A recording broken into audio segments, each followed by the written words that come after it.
It's 1562, and Japan is in the grip of a civil war that's lasted over 100 years. Warlords and their militias roam the countryside in a rampage of destruction that's tearing the country apart. In the wilds of central Japan, a year-long campaign is culminating in a siege. And the prize for the attacker is Kaminojo Castle. Determined to take it is an ambitious young warlord called Tokugawa Ieyasu.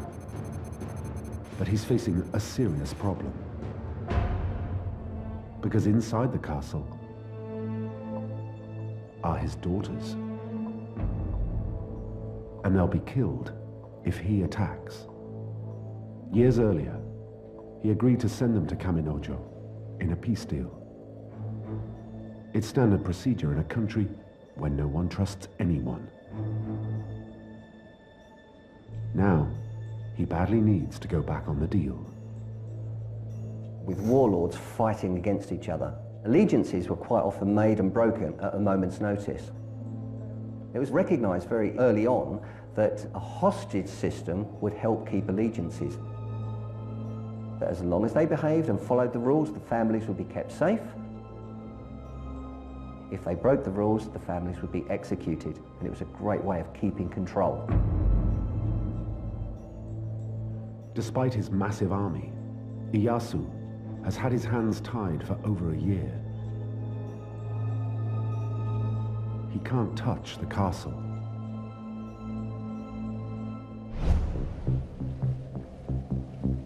But Ieyasu is smart, and he's contacted a uniquely gifted fighter, a specialist called Haatori Hantzo. And Hantzo is known for one thing: unconventional warfare.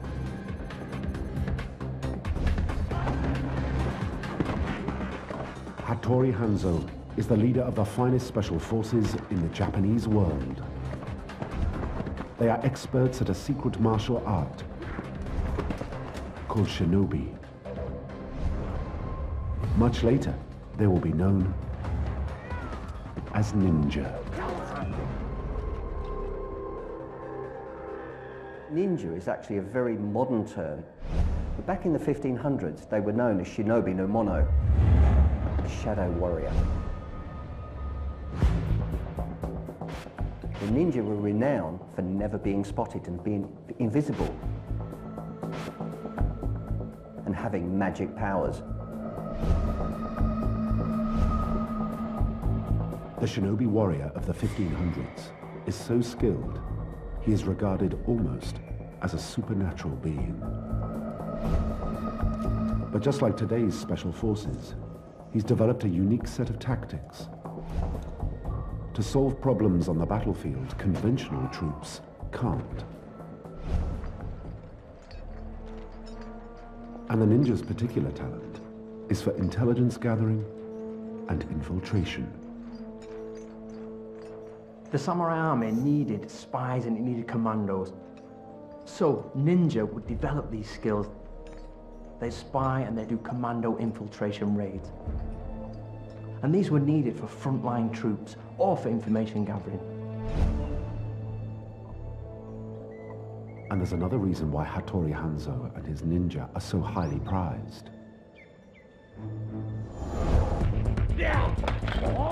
Japanese armies are run by an officer class of samurai. At the heart of their combat training is a strict code of gentlemanly honor.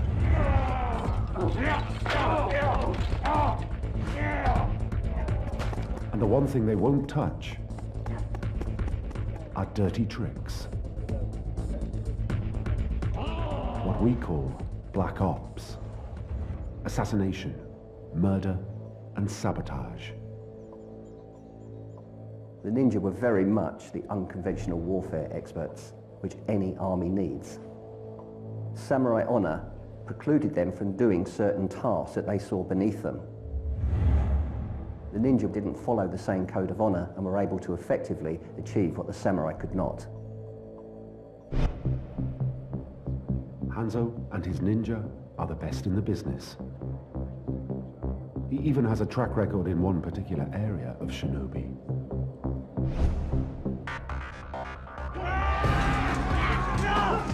He's an old hand at penetrating castles and freeing hostages. Ieyasu doesn't take much persuading to sign the ninja up. And there's just one order. Rescue my daughters. Now Ieyasu saw the immense capability of Hattori Hanzo as the commander, the general for the ninja. And he brought him in as one of his generals. And as one of his generals, he was feared and he became known as Devil Hanzo.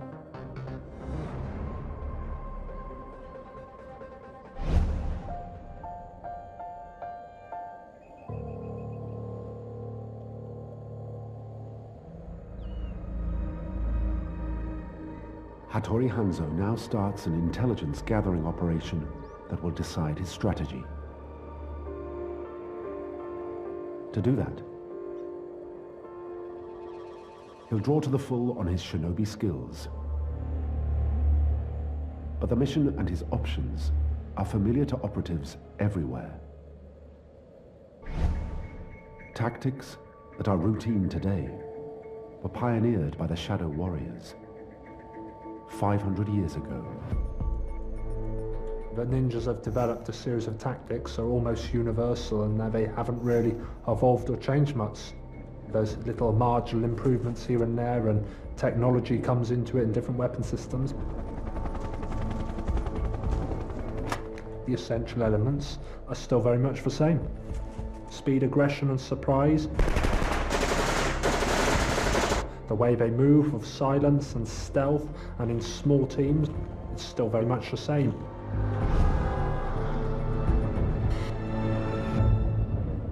One man who knows all about the problems facing Hattori Hanzo's ninjas at Kaminojo is Jason Williams.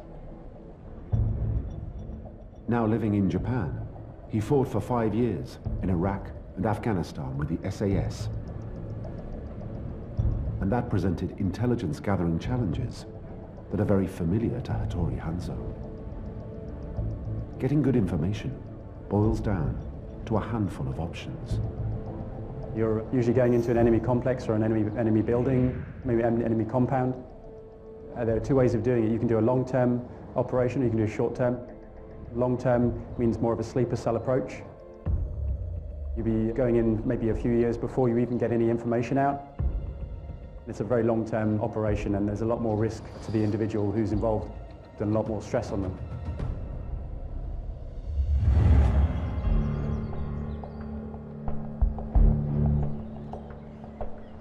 By the time he's approached by Ieyasu, Hanzo has already put in a sleeper cell of ninjas who have been undercover, posing as civilians living near the castle. It's a classic shinobi tactic. When hostilities start hotting up, the Lord of Kaminojo starts hiring local men, not realizing who they are. And the ninja sleeper cell walks right into the castle unopposed. When their lord would start to invade, the ninja would get hired into his retinue. This meant that the ninja was on the inside of the enemy. As well as using his spies on the inside, just like special forces today, Hanzo sends commandos on a reconnaissance mission to assess the target's defenses. You set up what we call a CTR, close target recce. You get as much information about the complex and around that area as possible. And then once you've done that, you can either go inside or you can withdraw. Now that Hanzo has twin sources of information about the target, he can build his strategy. He decides to climb the walls of the castle alone, while his commando support will wait for a signal. Then, he'll go on into the complex in a solo snatch operation. As soon as the princesses are safe, the sleeper agents on the inside will signal for the attack to start.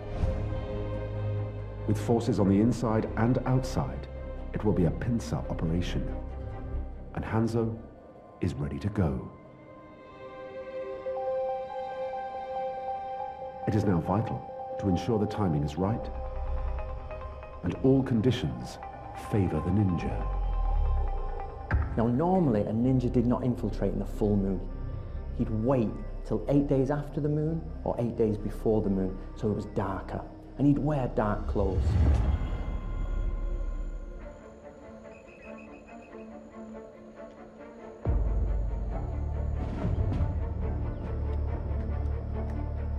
Using tried and tested ninja techniques, Hanzo now rises up the castle walls.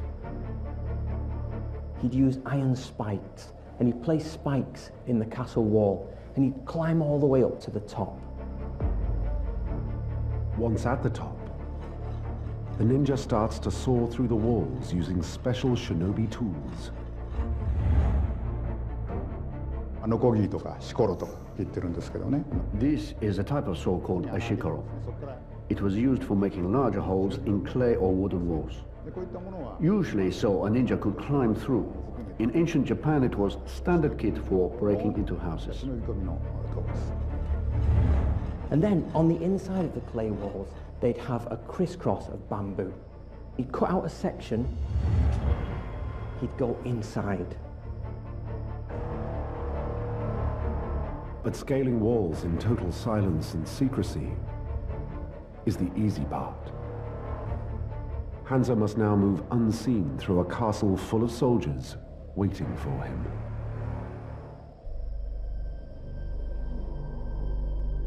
Now once inside, he'd wait. He would be waiting for the people to come along with torches on patrol.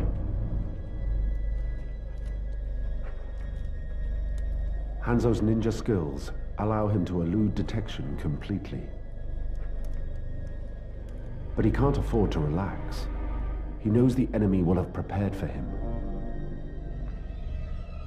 He has to be careful because their dark patrol comes past.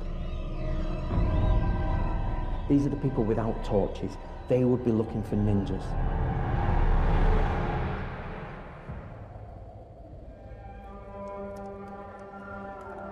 Sleeper agents meet Hanzo to direct him to the royal apartments. After that, he's on his own.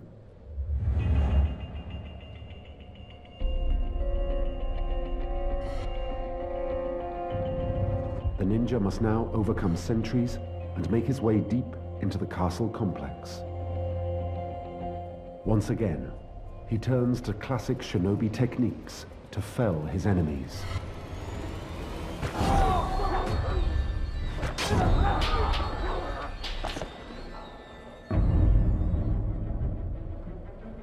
With the guards dispatched, Hanzo must seize the hostages.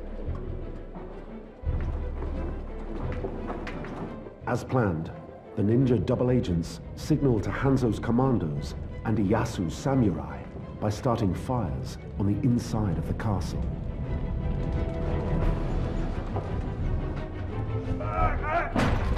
The commandos penetrate the defenses as Iyasu's conventional forces overwhelm the castle.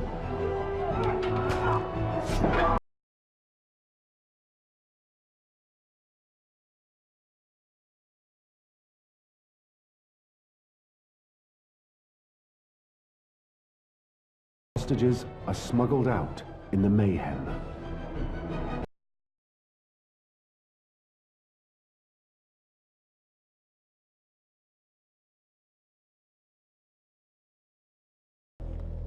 This operation is a classic example of ninja technique.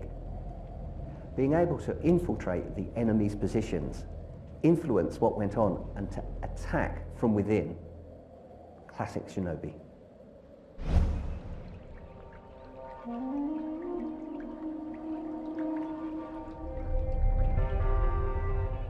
Hanzo's success not only confirms his reputation, but that of his fearsome homeland, now acknowledged as the region with the best ninja in Japan.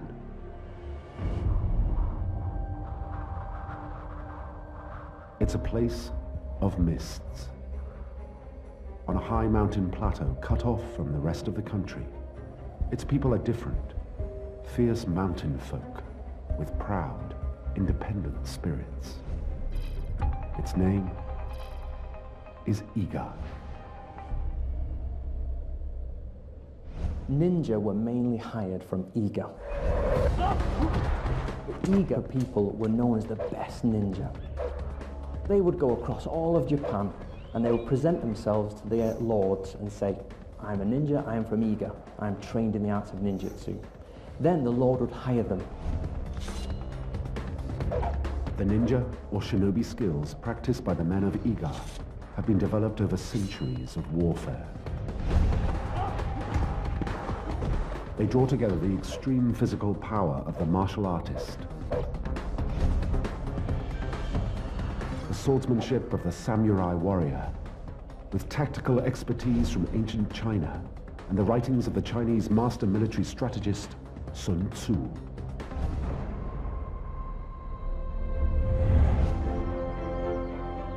And it's in the rural hinterlands and highland villages where shinobi is perfected. Living in Iga means surviving a harsh mountain climate. And by the time a ninja starts his training, he's already tough. But to be allowed to become a shinobi warrior, he must go through a series of brutal tests. The ninja needed to survive in a huge variety of environments, whether on operations or intelligence gathering.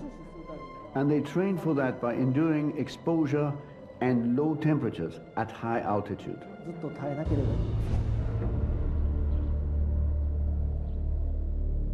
Like special forces today, constant training in mountain survival is at the core of the making of an effective operative. All the soldiers have to go through a process which would involve testing their individual fitness in lone isolated marches in mountainous terrain. Then their personal skills would be tested to the utmost. They'd be isolated in a combat survival environment where they'd be exposed in a wilderness with minimum supplies. As part of his training, the ninja must learn to live off the land for an indefinite period. The ninja were experts in optimizing their diet so they could resist a cold and hunger. They developed a special ration pack, and just one would keep them going for up to 3 days. A lot of the ninja's art is really about survival and endurance. It isn't just physical demands that the trainee ninja has to learn to cope with. The entire point of a ninja's training was about endurance. He had to endure mental problems.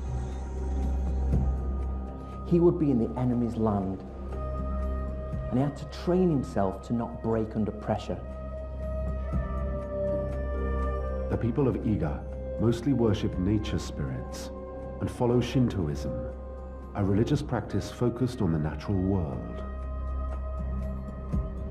For an undercover ninja, becoming one with nature is a perfect training for blending in with the environment. A ninja is a specialist of blending with the surrounding. Is the ultimate expression of what, in a way, Shintoism is all about. It's about achieving utmost harmony with the environment. So a ninja would disappear to the eyes of the common viewer because he managed to become almost sort of seamlessly connected to the nature around it. Just like the ninja in 16th century Japan, today's special forces, like the Navy SEALs or the SAS, have an advanced training in camouflage and concealment. The ability to blend in with your surroundings is an essential skill. If you're in any natural area in countryside, you're always aware of how people are looking at you, or where they're going to be looking at you from. The SAS, like the ninja, have a sense of concealment drilled into them, so it becomes instinctive when operating covertly. Shape, shine, shadow, and silhouette are a constant concern. There's shape. There's not many round shapes in nature or all perfectly straight lines. Then there's shine, the bridge of your nose, your forehead, any metal on your weapon.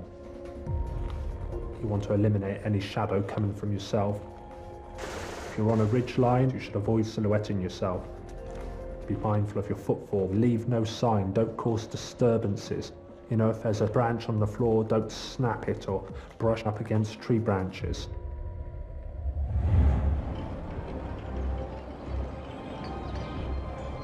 Over several centuries, the ninja rise to become an indispensable part of the Japanese military machine as intelligence gatherers and operational agents. Like the best security and special forces of the modern era, they are never satisfied, constantly upping their game and devising new strategies and techniques to gain advantage.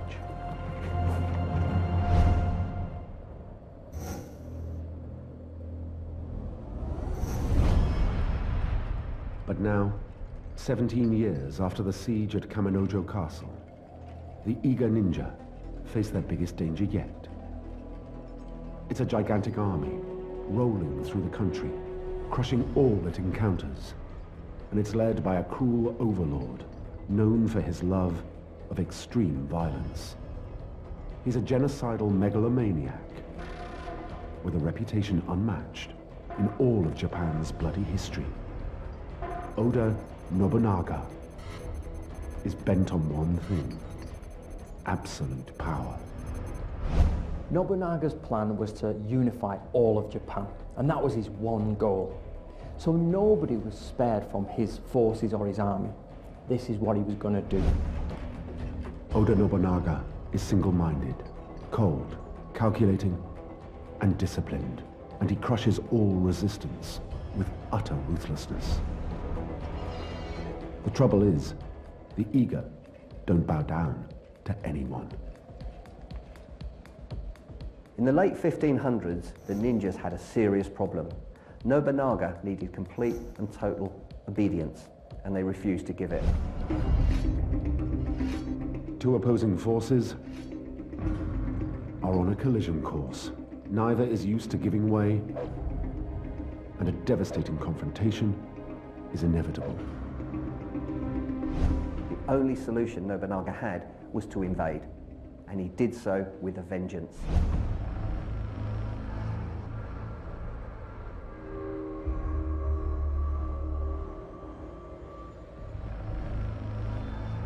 To tame the ninjas of Iga,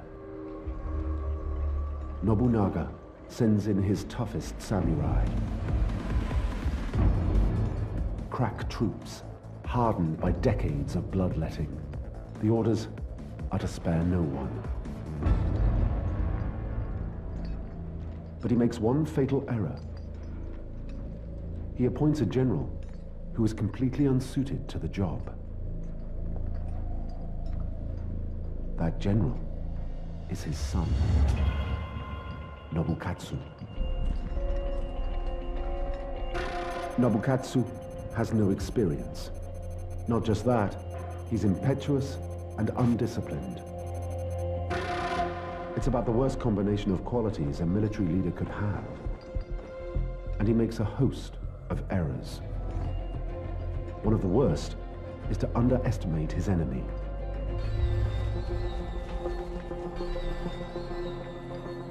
He thinks the code of honor of his samurai gentleman cannot fail against people he dismisses as a bunch of eager peasants. Right from the beginning, Nobukatsu made some basic mistakes. He utilized warfare in a samurai mentality. He didn't recognize that you needed special forces. His biggest mistake was not using ninja of his own. Without intelligence from ninja spies, Nobukatsu charges blindly into enemy territory. From that, 3 fatal flaws in his strategy emerge. He didn't prepare properly. He didn't get the lay of the land, and he chose a direct route without doing any reconnaissance.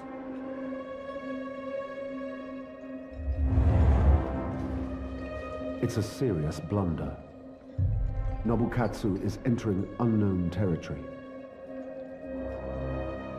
And what he doesn't know is that Iga is unlike any other place in Japan. Iga has a river running through the middle called the Haatori, and on certain days the whole valley is thick with a mist. Sometimes Iga can seem like a hidden world, shrouded in mist and fog.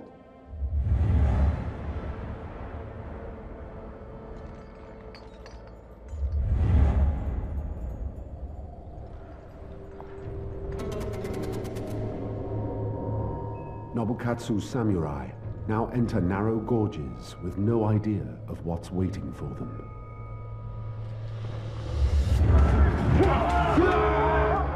Suddenly, in front of them, is the last person Nobukatsu and his troops want to see. It's Haatori, the devil, Hanzo.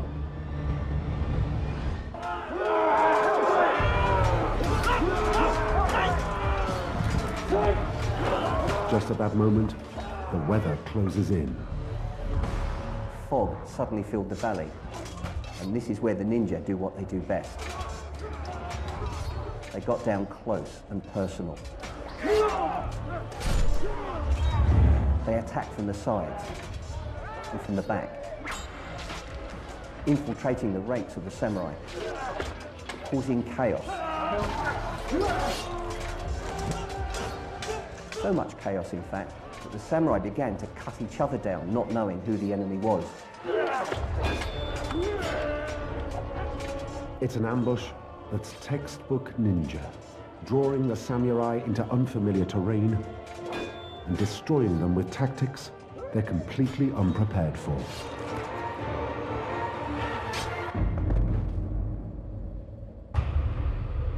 It has disastrous consequences for the invaders.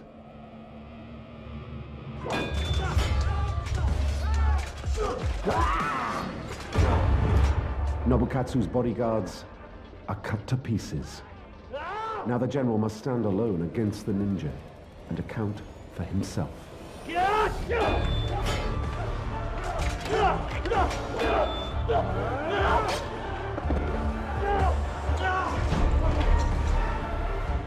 And in that chaos, Nobukatsu made a run for it.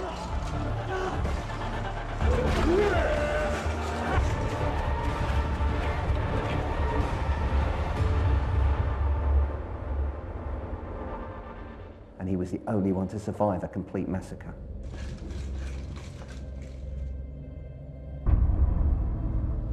The defeat sends shockwaves through the country. The almost total annihilation of Nobunaga's finest samurai goes down as one of the ninja's greatest triumphs. But it will also unleash forces that will test the men of Iga as never before.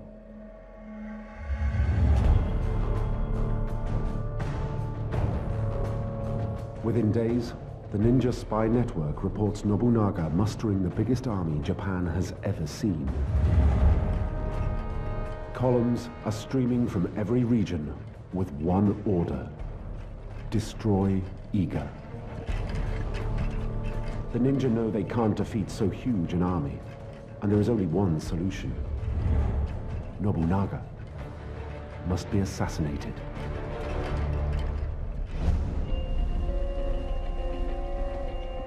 There's only one shinobi warrior who can do the job. Born into a powerful Iga clan, the ninja Ishikawa Goemon has every reason to want to kill Nobunaga personally.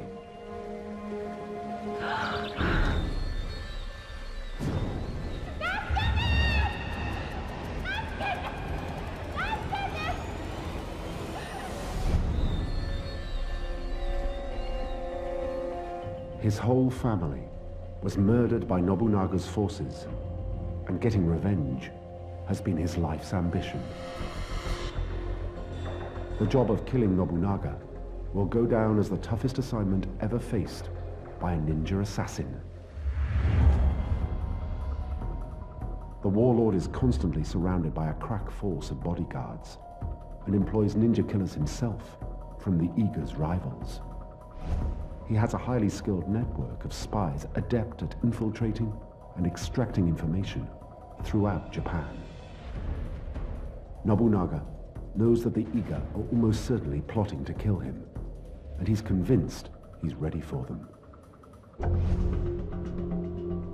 But the Iga spy network manages to secure some crucial information.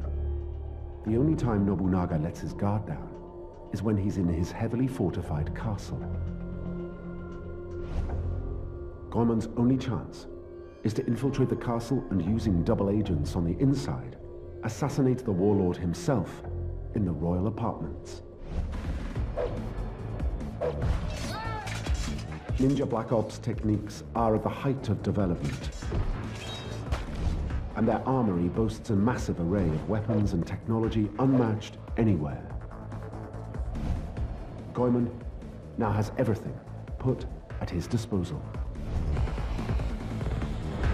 The ninja had something called the art of fire, and they used gunpowder for everything from signaling to explosions and lighting effects. And they were masters at vanishing behind smoke screens. But Goemon knows that Nobunaga is fully aware of the ninja's specialist tools and tactics. To kill the Overlord, he's going to have to surprise Nobunaga and think laterally. He decides to use poison. But it has to be done in a truly novel way. There's different ways to use poison. You can either go in a house as someone's guest and you can poison the people there. One manual tells us to use strychnine, and they would mix it with cakes and they would give it to people that way. Goemon knows poisoned cakes won't work. Nobunaga keeps a retinue of food tasters precisely to protect him from this threat. The ninja needs something more cunning. They did something called well poisoning. They take the poisonous part of a puffer fish and they mix it with excrement or lead and arsenic, and they would drop this into the enemy's well. Once again, Nobunaga's tasters would detect poisoned water well before it reached the Overlord's lips. Goemon realizes he must deliver the toxin to Nobunaga personally, and he'll only get one shot. He turns to a substance that remains today one of the most toxic in the world. It's called wolfsbane. A couple of drops will kill an adult in minutes. There is no antidote. Victims die writhing in agony.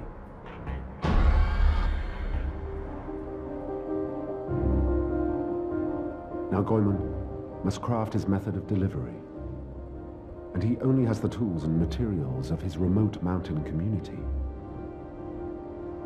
Fortunately, the ninja are masters at repurposing everyday items into weapons. One of the things that the ninja were very good at was adaptation and using anything at their disposal as a weapon. Now the word weapon can tend to get people quite narrow-minded, but the ninja thought of weapons as more as tools, and that allowed them to be very adaptable and very flexible. Ninjas were recruited from relatively low-income part of the population. They were accustomed to use very basic tools connected to agricultural activities.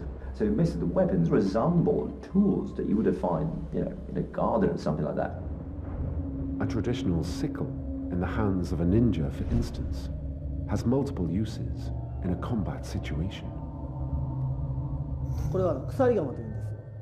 This is called a kasarigama. Iga farmers cut hay with it, but the ninja used it as a weapon in two ways.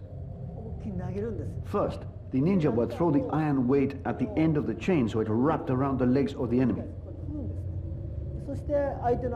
When he fell, the ninja would attack him with the blade. Very effective.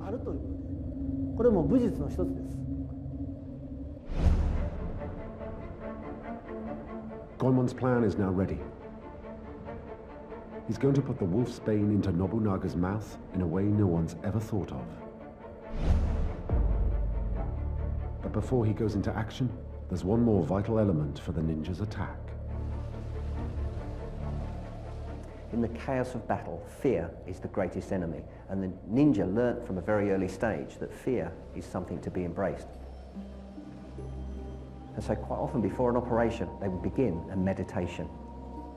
They would meditate on the fact that they had no home, no family, no friends, no country. All they had was themselves, their weapons, and their spirit. And this was so that they could act completely without distraction. Goemon turns to his spiritual training of Shintoism to prepare his mind for the assignment. He uses an ancient practice that hones concentration and produces complete psychological detachment from fear. It's called Kuji-kiri. Kuji-kiri is one of the ninja spiritual arts. A ninja would summon 9 concepts with his hands to make his mind strong. Their power, energy, harmony, healing, intuition, awareness, force, creation, Zen. Goemon has submitted himself utterly to the protection of his spiritual guides, and his mind is in peak readiness. Now he must go in.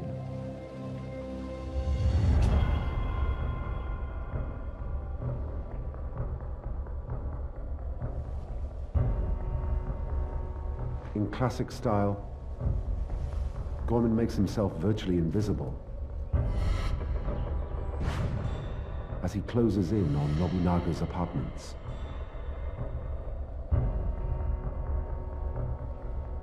Double agents working on the warlord's staff have given him the information he needs to navigate his way to the target.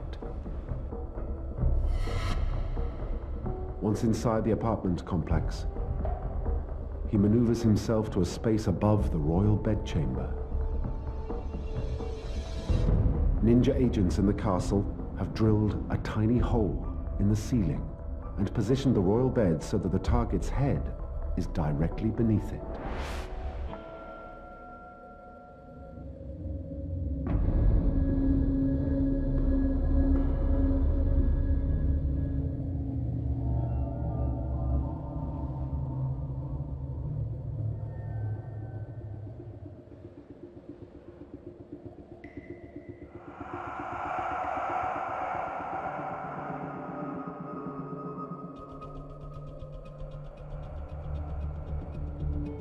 Now the ninja applies the wolfsbane to the string.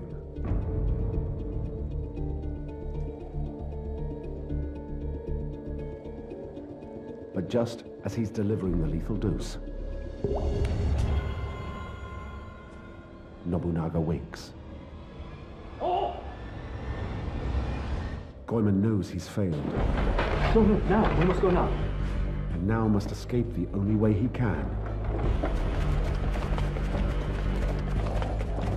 When a ninja wanted to escape, he could do a few things. Normally, they would have caltrops. Now, caltrops are small balls of iron with spikes moving out, and he'd position these in certain places where he knew the enemy would chase him. So those pursuers would stand on it, falling over. Goemon has slowed his pursuers, but he's still not safe. If the samurai bodyguards catch up with him, he's dead. Now he has to reach for another tool in the ninja system. It's time for the shuriken. The ninja would use shuriken like this when they were on the run from the enemy. They're secretly held and used in an extreme situation. They throw them at the enemy like this.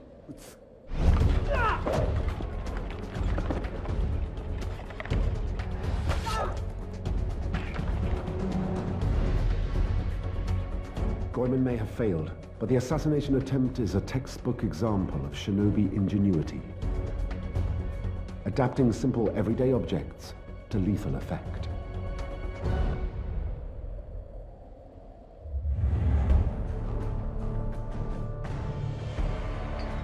Nobunaga now goes on the warpath against the ninjas of Iga with violent determination. He takes personal command of his massive army and launches it against the whole region. Unlike his son Nobukatsu, he uses ninjas who are Hanzo's deadliest rivals. He gives only one order: spare no one.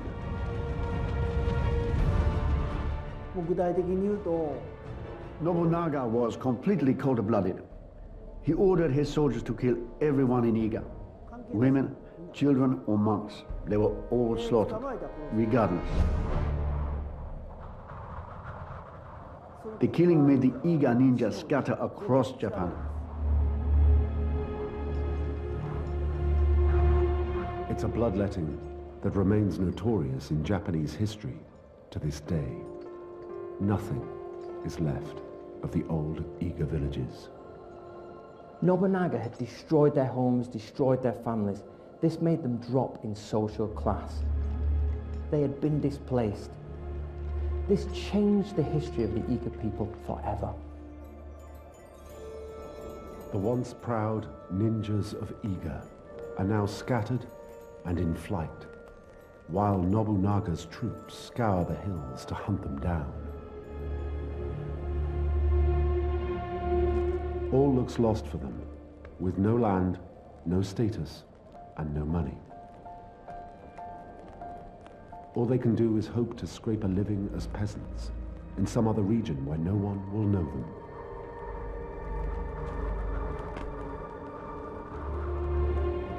Then, just as all seems lost, some extraordinary news comes through. In a palace coup, the cruel overlord, Oda Nobunaga, has been assassinated at Kyoto. Nobunaga had just become the ultimate power in Japan, and he sent his troops out to the provinces to spread the word. While Nobunaga was distracted, one of his close generals took advantage of that and assassinated Nobunaga to take power for himself. It's good news for the ninjas of Iga, but it also plunges Japan into political chaos. Nobunaga's killers now turn on the overlord's allies. Summary executions of all the senior figures associated with the old regime begin immediately. One high-ranking warlord in particular is suddenly in serious trouble. He's none other than Tokugawa Ieyasu. He has risen to become a close strategic ally of Nobunaga, and by chance, happened to be visiting him. Now Ieyasu is far from home and on the wrong side, while a revolution erupts around him. The road home is teeming with his enemies, and he's trapped. When Oda Nobunaga was assassinated, Tokugawa Ieyasu found himself in a really dangerous situation. He had to get home, he had to get back to his lands. However, which was the best way to go? How could he do this? The only way Ieyasu can get home is to take a perilous journey across the mountains of Iga. It's a golden opportunity for Hanzo, who immediately uses his contacts and his dispossessed ninja force to help his old friend. Iga is Hanzo's home territory. The Iga people still there didn't trust Ieyasu. But Hanzo persuaded them to protect him and help him across the mountains. Hanzo had great authority with his people and used his connections and influence in Iga. As Ieyasu, Hanzo, and their men flee across the mountains, word gets back to the new regime. A hunter-killer unit of samurai pursue the ninjas, believing they can stop the escaping force and seize Ieyasu. This time it's the ninja who will face an ambush.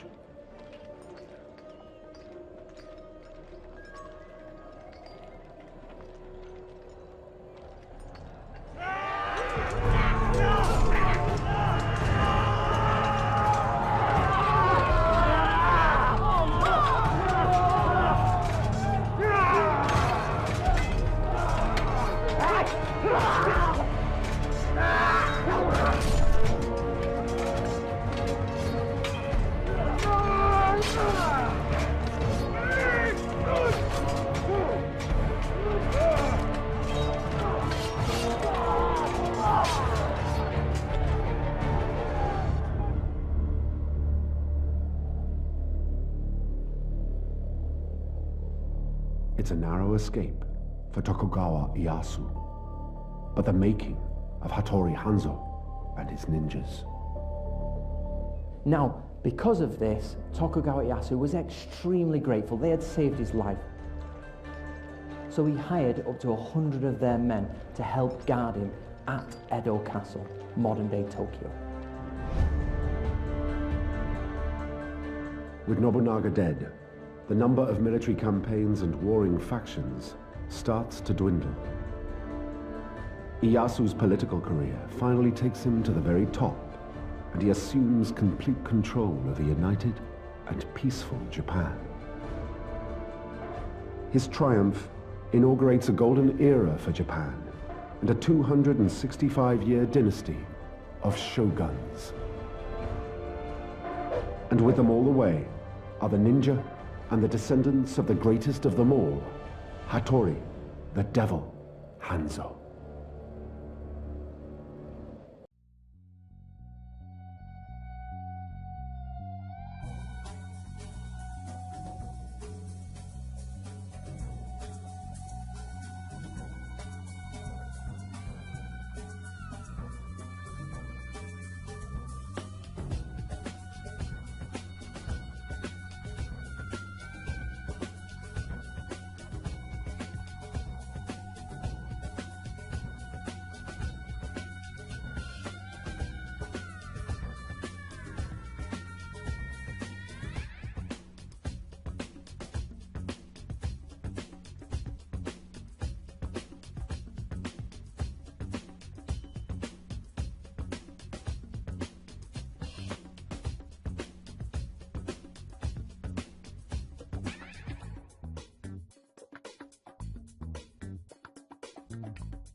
من أنت؟ اهدأ يا هيرو. ماذا تريد؟ اهدأ. أنت قائد منطقة تنتج 100,000 طن من الأرز. إذا انضممت إلى الكاوى ستحصل على المزيد من الأراضي. عليك أن تقرر بسرعة.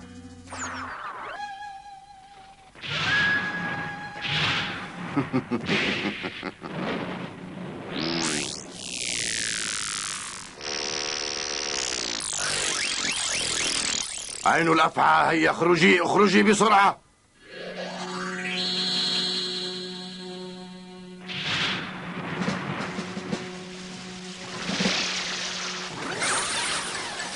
لبيك سيدي، أنا عين الأفعى. هدفك هو قصر الصنوبر حيث القائد هيرو. حاضر سيدي. احذري ساسوكي، إنه من أتباع سنادا.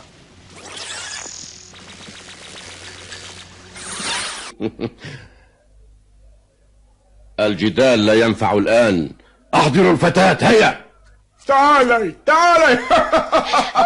دوري. من؟ والدي؟ ميدوري. ممنوع. ماذا؟ أبي. روزاي، اصنع السلاح بسرعة وإلا سوف نقتل ابنتك الوحيدة، هل فهمت؟ تقتلون ابنتي؟ حالا. أبي. حسنا، سأنهي صنع السلاح.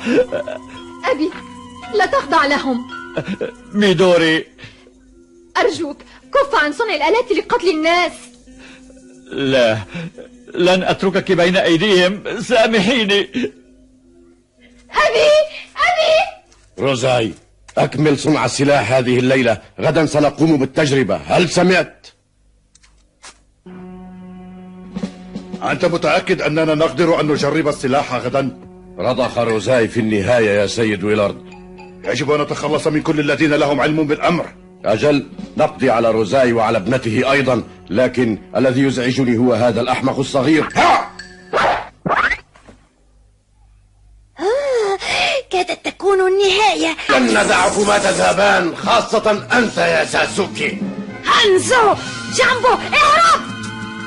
ساسوكي، اقضي عليه! لن أقاتل هانزو وجها لوجه، لست مستعدا! لن أغفر لك! الكرة النارية ستلحق بك! هذا فن النار من مدرسة الإيجا.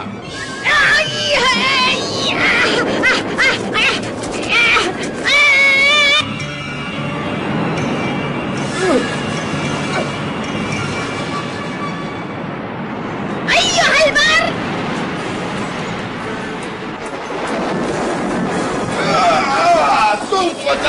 سوف ترى.